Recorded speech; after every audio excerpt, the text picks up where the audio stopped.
All right, here we go. Okay, so here we are. I'm going to be live streaming. I'm not going to be interacting in the chat or anything like that.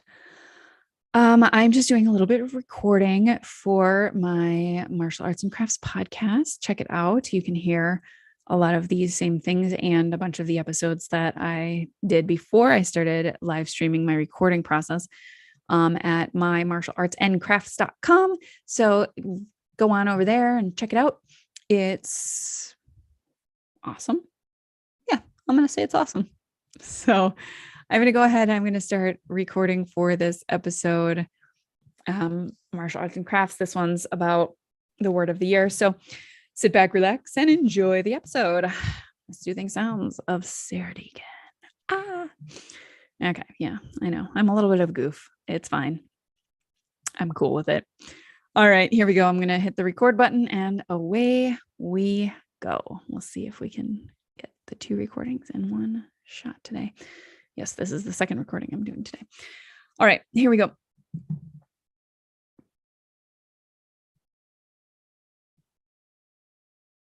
Fantastic. Hi, and welcome to the Martial Arts and Crafts podcast. I am your host, Sarah Deacon. It is a pleasure to be speaking with you today.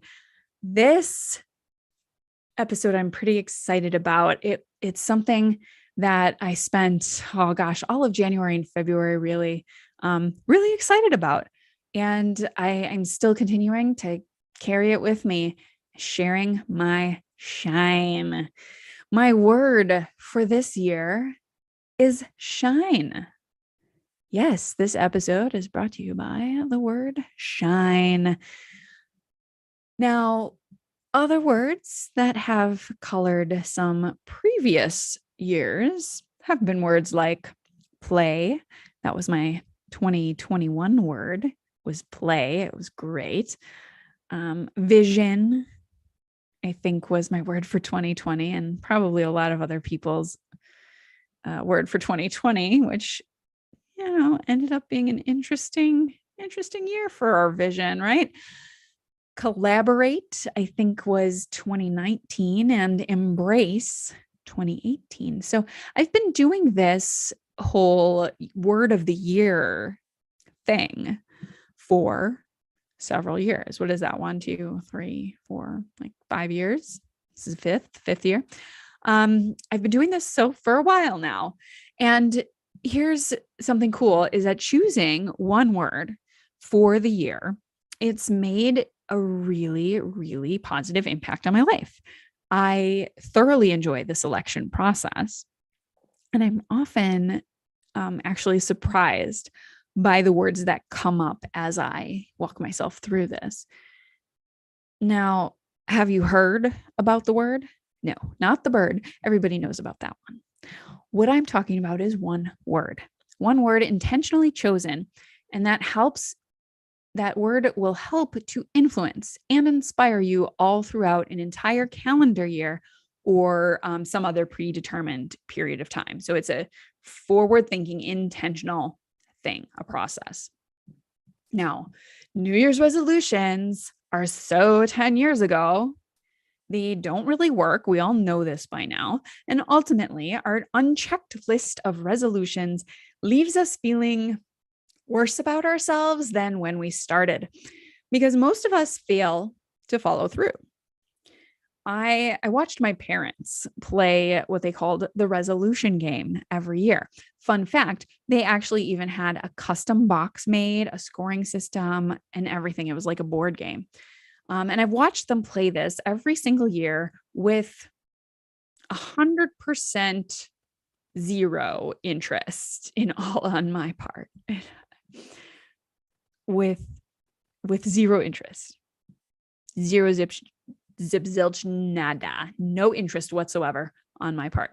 In fact, I hate both to-do lists, like these resolutions, and SMART goals. I don't know if you've heard that acronym of SMART goals. It's, what is it? Specific, measurable, attainable, I don't know.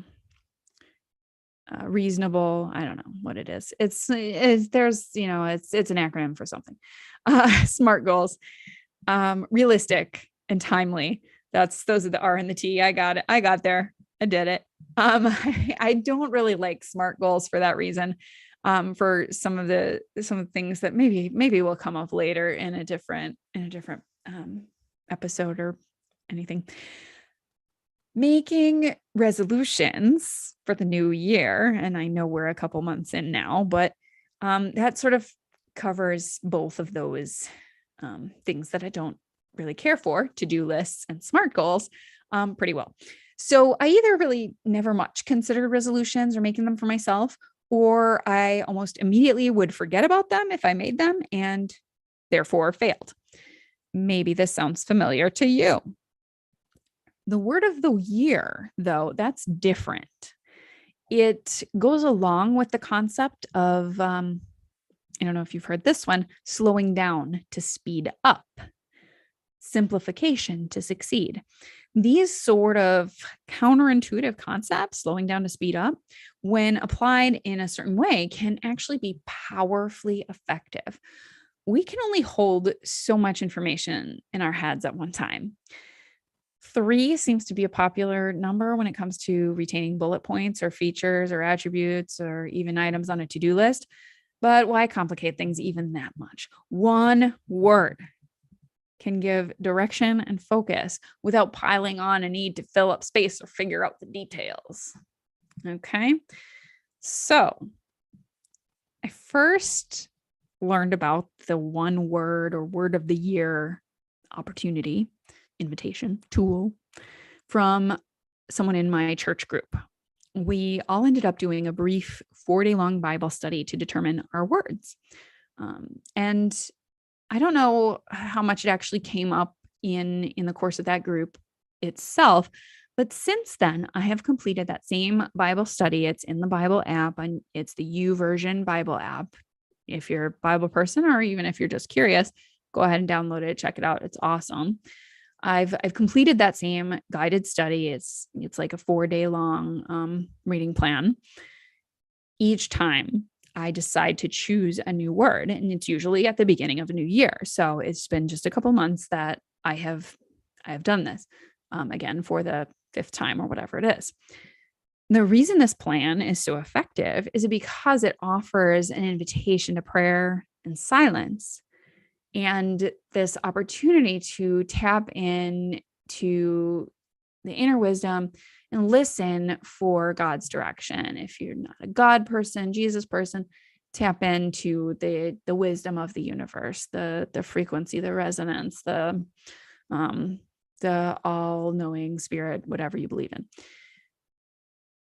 Accepting this invitation to silence, whether you believe in God or not, is really, really important when going through the process of choosing your word. Because when you get quiet, when you listen to God or the universe, as well as tapping into your own powerful intuition, it actually will feel like your word chooses you. You open yourself up, you spend a few days in meditation or prayer, just sort of focusing, even just in the back of your mind, on this intention, setting this intention to discover or choose or find a word for your year. So as you do this, as you go through this process of silence, or even just, back of the mind mental focus, what'll start to happen, there'll be certain words or one word that suddenly keeps kind of popping up, showing up in your life or around you somehow. And with it, then it'll start to reinforce this certainty that, hey, this is your word. This is the right word for you in this moment, in this time, in this year right now. And as you begin to apply it and weave it into your thoughts, behaviors, beliefs, and choices, you start to see things through the lens of this new word in ways that make connections to your own experiences, your own choices, your own goals or process that you might not have otherwise made. And that's something that I think is so, so powerful about choosing the word of the year. Now, I just finished a group series.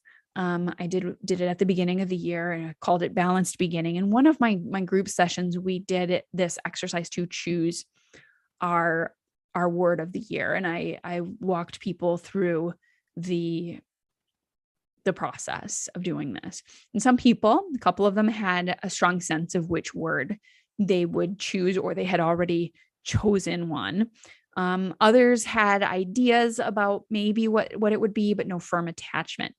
We walked through this exercise to find or reinforce our word. And afterwards, I offered some different ways to integrate their word of the year into their lives. So I'm not going to really talk about the exercise, the process itself of finding a word, if it's something that you did a lot. I saw a lot of people on social media doing it at the beginning of the year. And if it's not something you've done yet, then, feel free to reach out. I'm happy to point you in a direction of the exercise that I led. But if you're curious about how this could work for you, get in touch with me. And the other thing, so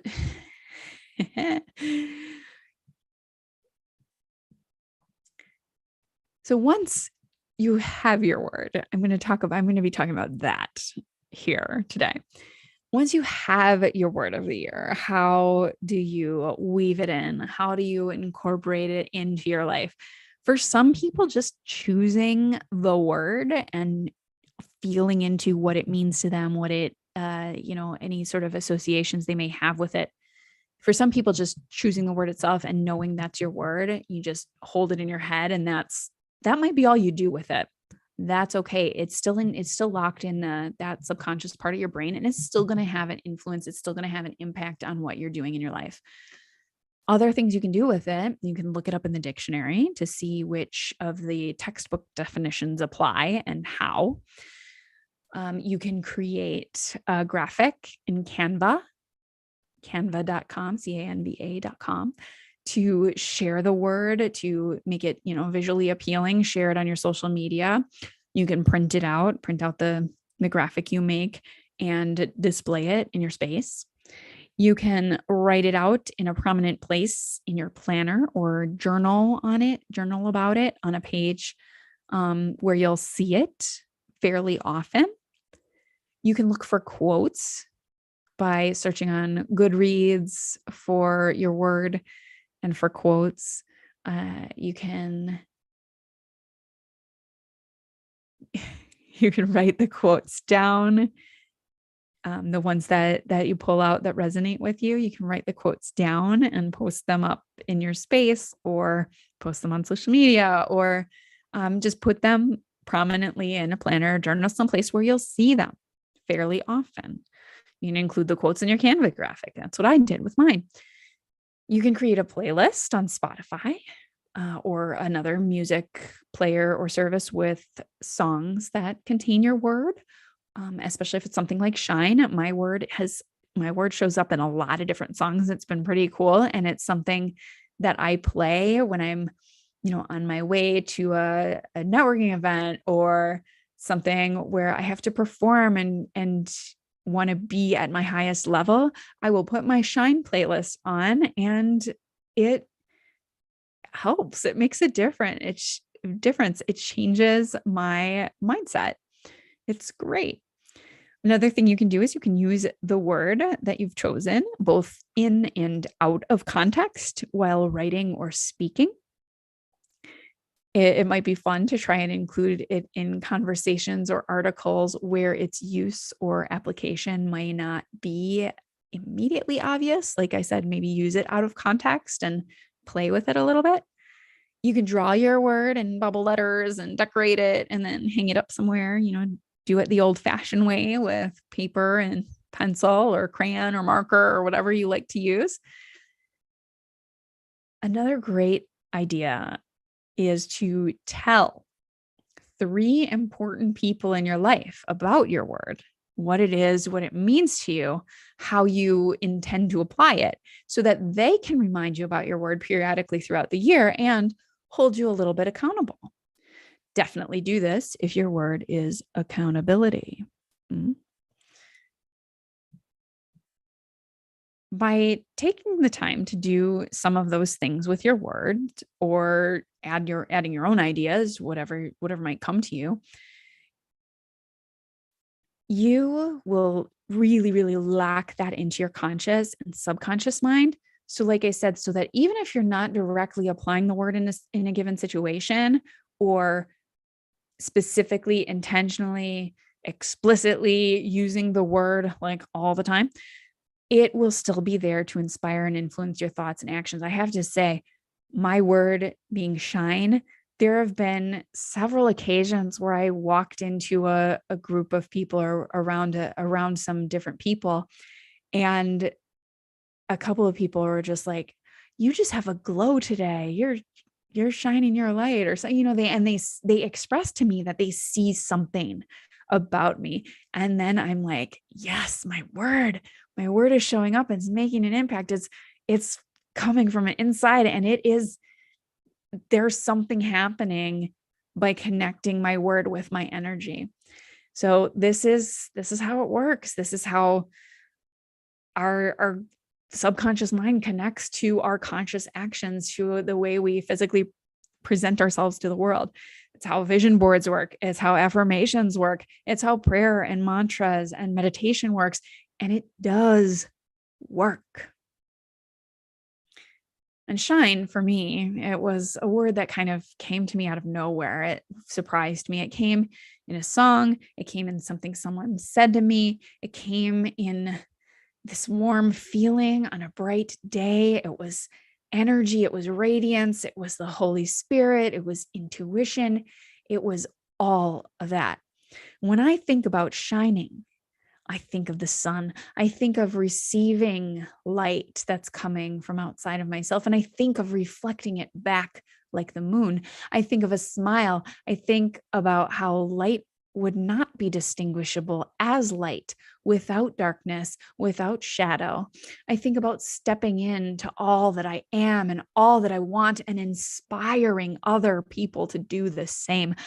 I think about a candle or a match, and how the flame doesn't need to extinguish itself in order to light another candle or light another match. In fact, the longer it burns, the more that flame multiplies itself. And I think about multiplying my shine. I think about what makes me special and owning it. I think about empowering myself and empowering others to be themselves. And I think about love, and I think about life, and I think about light, and I think about giving, and I think about receiving and multiplying it all of it. And all of these thoughts make me really, really excited for the year 2022. Have you given the word of a year a try? The word of the year? A word of the year a try? And what has been your experience with it so far? Do you have a word for 2022? What is it? What does it make you think about? How are you going to apply it to your work, to your personal life, to your school life, to your business? How are you going to apply that word? How are you going to live that word in the coming year? Tell me by leaving me a message. I think you can leave a voice message through Anchor. You can leave comments through my website. You can find me on social media, #word of the year.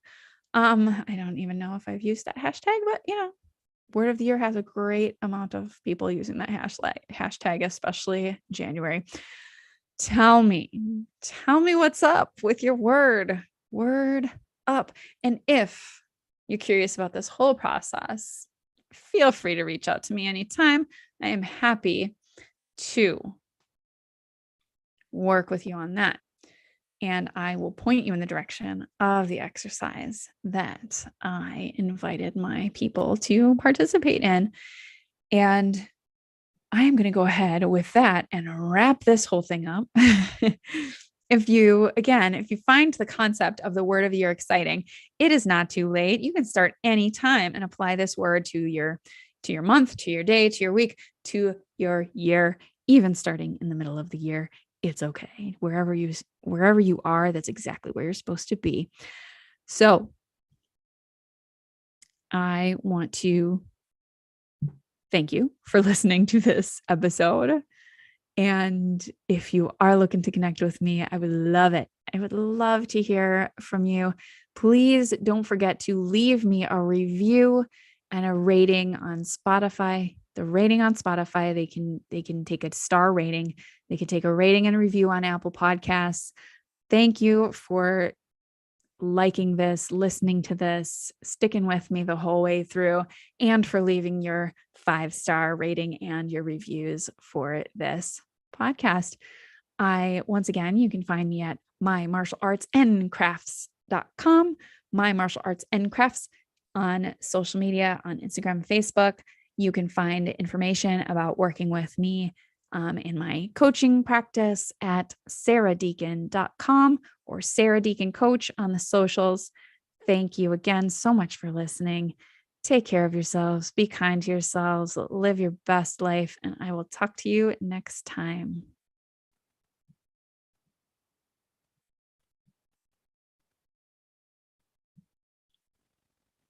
Recording has stopped. All right.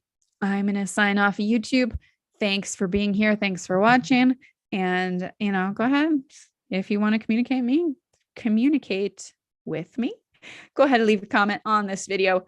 Like, share, subscribe. Thanks again